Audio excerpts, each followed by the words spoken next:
Salve Maria. Segunda parte sobre o corpo místico de Cristo. Cristo como cabeça da igreja. Jesus Cristo é a cabeça do corpo místico, que é a sua igreja. Consta expressamente na divina revelação. A ele se sujeita todas as coisas debaixo de seus pés. E por isso, ele é a cabeça de toda a igreja, do seu corpo. Efésios 1, do 22 ao 23, também em 1 Coríntios 12 e seguintes, como já foi citado na primeira parte. Lá, a prova que Santo Tomás usa, a razão, melhor dizendo, é um magnífico artigo onde ele responde a seguinte pergunta: se Cristo, enquanto homem, lhe corresponde ser cabeça da igreja. E ele argumenta o seguinte: passo a demonstrá-lo. Estabelece a seguinte analogia com ordem natural. A cabeça humana contém três coisas: a ordem, a perfeição e o influxo sobre o corpo. A ordem porque a cabeça é a primeira parte do homem. No caso, a parte superior. A perfeição porque ela se contém todos os sentidos externos e internos, em que os demais membros se encontram. O influxo, finalmente, sobre todo o corpo, porque a força e o movimento dos demais membros e o governo de seus atos procede da cabeça, pela virtude sensitiva e motora que ela domina. Muito bem, todas estas excelências pertencem a Cristo. Espiritualmente, logo lhe corresponde ser cabeça da igreja.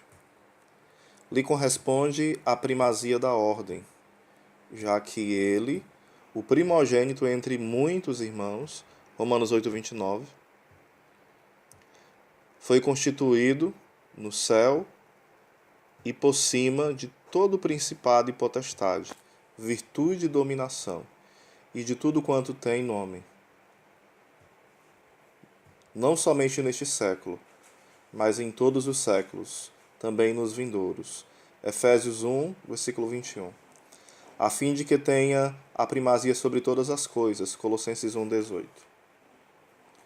Lhe corresponde também a perfeição sobre todos os demais, já que se encontra na plenitude de todas as graças, segundo o que afirma São João em João capítulo 1, versículo 14. Lhe temos visto cheio de graça e de verdade. Lhe corresponde finalmente o influxo vital sobre todos os membros da Igreja, já que de sua plenitude recebemos todas as graças sobre graças. João 1,16. São Paulo recorre ao texto sublime estas três funções de Cristo como cabeça da Igreja, quando escreve aos Colossenses, em Colossenses 1, 18, 20. Ele é a cabeça do corpo da igreja. Ele é o princípio, o primogênito de todos os mortos, para que tenha primazia sobre todas as coisas. No caso, a ordem.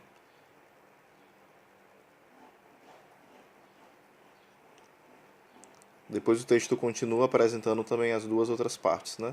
A perfeição e o influxo da graça. Em outra parte também, Santo Tomás afirma que Cristo é a cabeça da igreja pela razão da sua dignidade, do seu governo e da sua causalidade.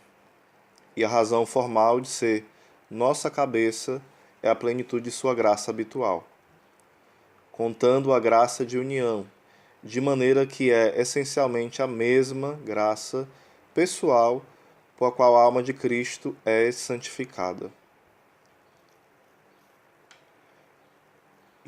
Essa afirmação não quer dizer que a alma de Cristo teve pecado, de forma alguma. Não se compreende assim, certo? E aquela por a qual justifica aos outros enquanto cabeça da igreja. Não há Não há entre elas mais que uma diferença de razão.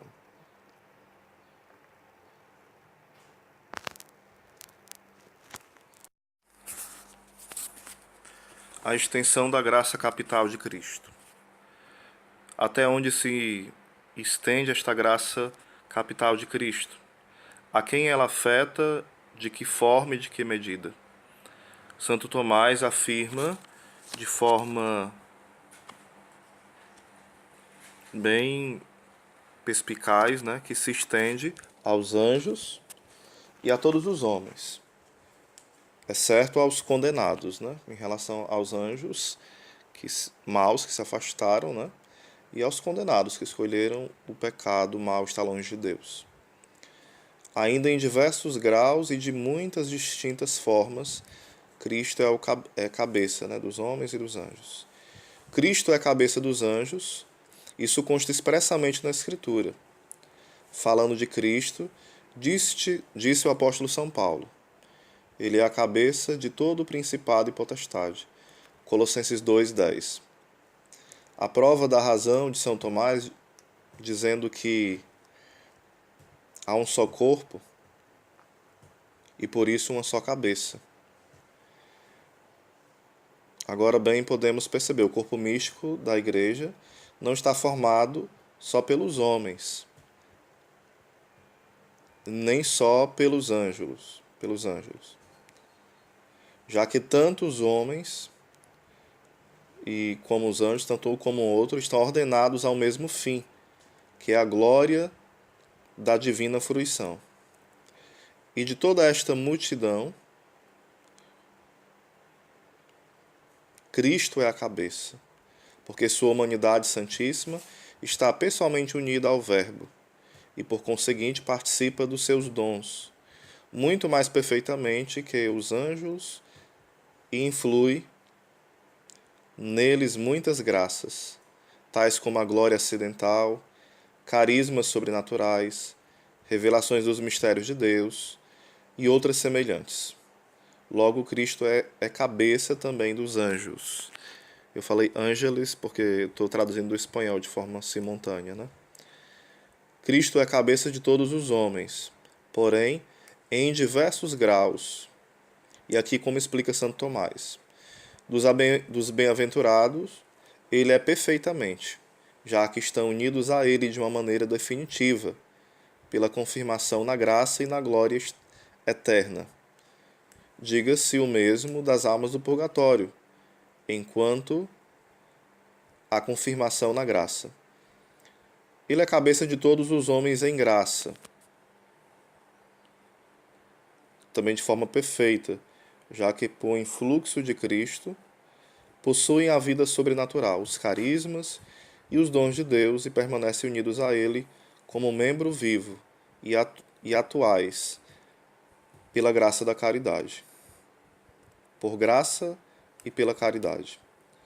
Dos cristãos em pecado, de um modo menos perfeito, enquanto que pela fé e pela esperança informes, todavia lhe estão unidos de alguma maneira atual. Também sobre os hereges e pagãos, tanto os predestinados como os futuros condenados, não são membros atuais de Cristo. Não são. Somente o são em potência, ou seja, não em ato, né? Porém, com esta diferença, que os predestinados são membros em potência, que há de se passar a ser atual. E os futuros condenados são em potência, que nunca passará a ser em ato. Ou será somente de forma transitória. Os demônios e condenados, de nenhuma maneira, são membros de Cristo, porque estão definitivamente separados dele, e nem sequer em potência lhe estarão jamais unidos. Então a situação mais crítica é para aqueles que estão em pecado, que participam de forma não tão perfeita, né, de Cristo como cabeça, Já os hereges e pagãos não são membros atuais do corpo de Cristo, embora possam ser, se eles se converterem, né? E os demônios e os condenados de forma alguma pertencem ao corpo de Cristo. O cristão é membro do corpo místico de Cristo. Como acabamos de dizer, Cristo é a cabeça da igreja, que é o seu corpo místico. Vamos dar uma olhada sobre o cristão como membro desse corpo místico.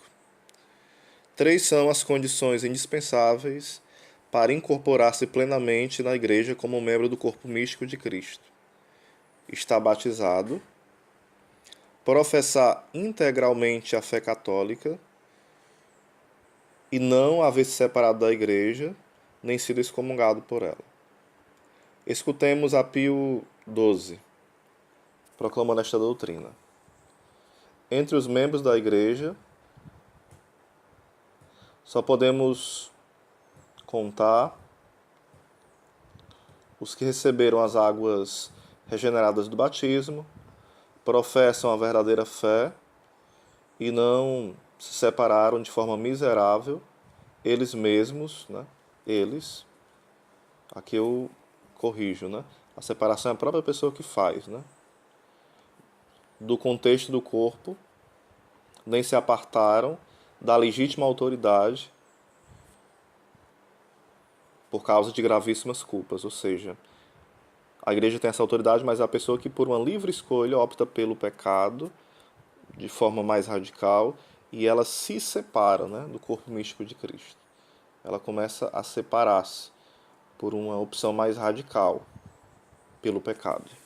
Depois a gente explica melhor na terceira parte sobre o corpo místico de Cristo, né? Na terceira parte.